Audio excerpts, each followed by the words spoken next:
On July 5th, 2018, one man bought a Nintendo Switch. Is it as amazing as people make it out to be, he wondered? Only one way to find out. When I first laid eyes on the Switch reveal trailer, I couldn't believe my eyes. A system that can serve as both a home console and a handheld is something I remember fantasizing about when I was still in early elementary school. The amount of flexibility that the system allows for is so stunning. I purposely held off on getting some games until I got the Switch, solely due to being able to play them anywhere. After about 7 months owning the system, I feel like I can give my thoughts on it. For what the system is capable of, it's insane that they were able to fit everything in this sort of form factor. While the console itself isn't anything to write home about, the real MVPs are the Joy-Con. These are what make the Switch, being able to be used in a grip when the console is docked, but also having the ability to slot onto the sides of the console to allow for play away from the TV. And you can even hand one to a buddy for some quick multiplayer. Many mope about how this isn't comfortable, but let it breathe. I'm gonna stop doing this. I was excited to try sharing the joy with someone, but at the time, I still had crippling anxiety when it came to letting anyone touch my electronics. That could really be taken another way, let's not think about that. But one morning, I found myself playing Mario Kart 8 Deluxe with a classmate before class, and it was magical. I have noticed that after some use, the Joy-Con become a little loose when attached to a grip or the console. But this is almost certainly due to me unconsciously putting the strain on the rails when playing in handheld mode. Oh yeah, that's right, I got the Pro Controller 3 days after getting the system itself. I love how this thing just melts into my hands with the feel of the sticks and the satisfying buttons. Feels so good to hammer these things. Everything about this controller just makes me feel...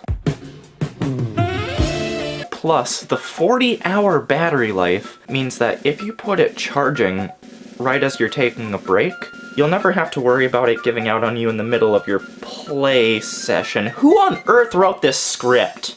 The lack of a headphone jack on the Pro Controller is my main gripe. It would have made the controller more appealing to pro players if you could use it with headphones with a mic for voice chat instead of being tethered to the phone app.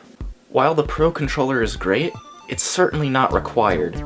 If I was forced to use just the Joy-Con grip, I'd personally be fine with that. Some people find it too small or cumbersome to hold, but it works just fine for me.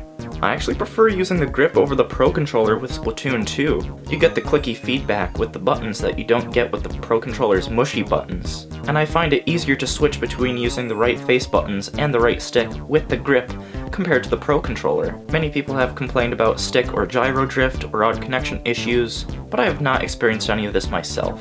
A minor issue is that flicking the Pro Controller's sticks can cause it to register an input in the opposite direction, but this is somewhat normal for other controllers and I've never noticed this in actual gameplay, so I see it as a non-issue. The dock just feels cheap to me, and this is sort of my major complaint regarding the quality of the hardware.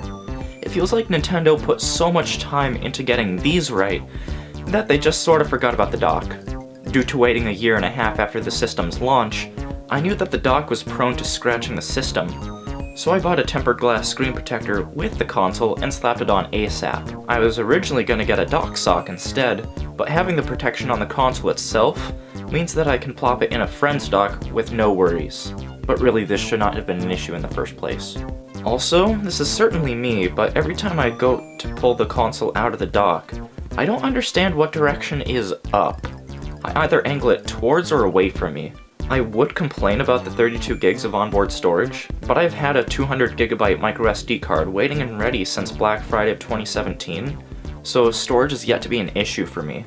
For the curious, my entire library is comprised of digital downloads. I own no physical game cards. Why is that?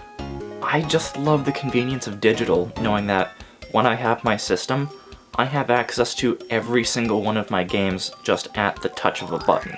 Fun fact, I actually haven't even opened the game card slot at all, not even for fun. I'm actually fine with the kickstand. Its purpose is to hold the system up on a flat surface for when you want to use detached controllers when the system's out of the dock. Despite my accepting of the kickstand, I got the official charging stand for when I want to charge the console in tabletop mode, the rare situation when that actually happens, or when I want a different angle that the built-in stand can't give me. I choose this stand in particular because it's compact. I always have it and 2 Joy-Con straps in my case, so I can kick butt at Mario Kart at any given time. Even though this is a portable system, I don't feel like it's a truly portable system, like the 3DS that can just slip right into a pocket. Despite this, I don't think a Switch Mini is a good idea, as if the screen would get shrunken down anymore, longer game sessions would not work with that little real estate coupled with more visually intensive games. I love how simple and clean everything is, and how it puts the spotlight on the software, and those sounds are just...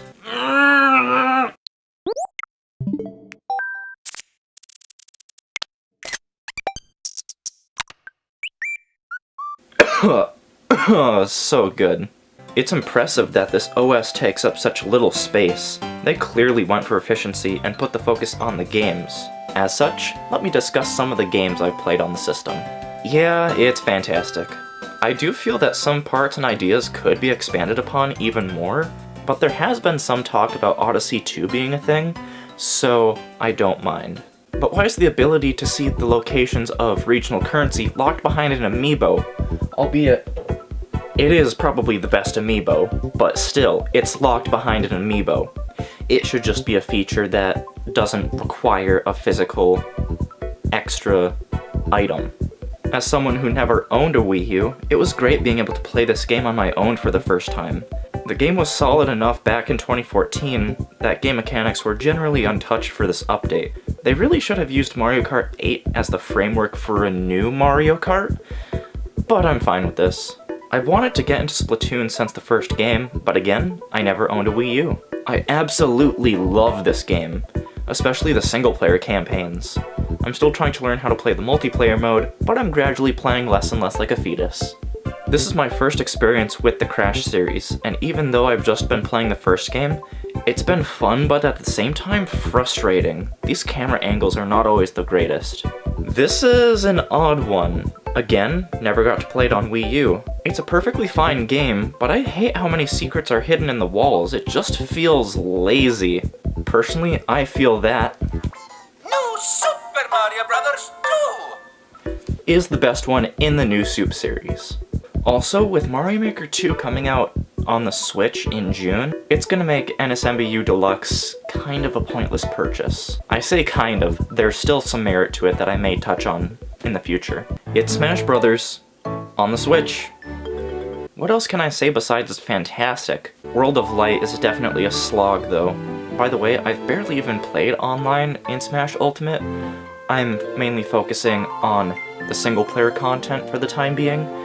At some point in the future, I'll try out Ultimates online more in depth. That's it for those games.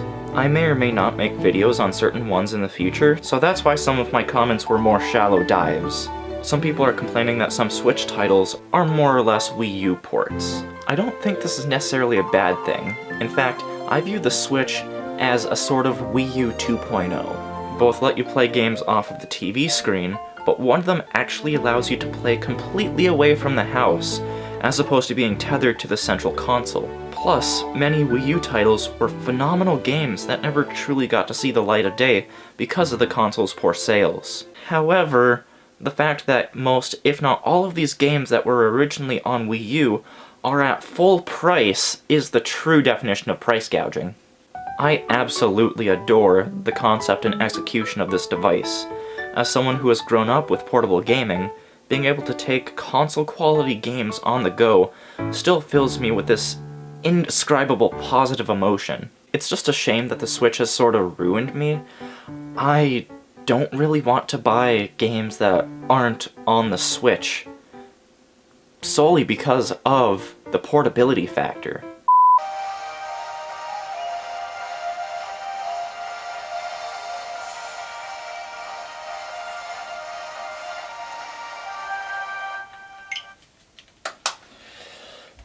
What are you doing in here?